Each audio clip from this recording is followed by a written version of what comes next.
भारत की आत्मा पर जब बात होती है, दो नाम हमेशा हवा में गूंजते हैं। महात्मा गांधी और उनके बारे में एक अनोखा, तेज और बेबाक दृष्टिकोण रखने वाले ओशो। ओशो कहा करते थे, गांधी एक साधु थे, लेकिन उनका साधुत्व दबाव पर टिका था। यह वाक्य सुनकर बहुत लोग चौंक जाते, लेकिन ओशो रुकते नहीं थे। वो समझाते, जिस व्यक्ति ने अपने जीवन को अनुशासन की लोहे की जंजीरों में बांध दिया हो, जो अपने स्वभाव को छोड़कर अपने ऊपर नियमों का पहाड़ बना ले, वह शांत दिख सकता है, पर भीतर उथल पुथल जरूर चल रही होती है।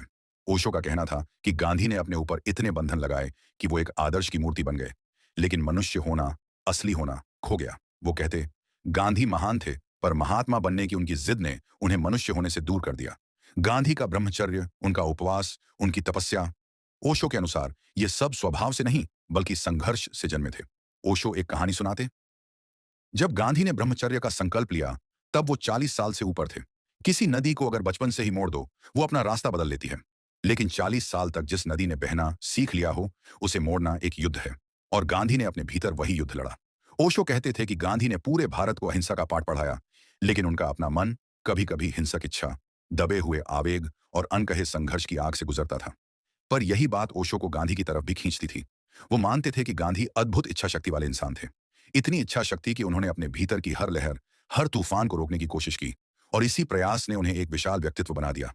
ओशो कहते, मैं गांधी की आलोचना नहीं करता, मैं उनके भीतर के सत्य को उजागर करता हूं, क्योंकि गांधी को समझे बिना भारत को नहीं समझा जा सकता, और गांधी को समझने के लिए उनकी चमक नहीं, उनका संघर्ष देखना पड़ेगा।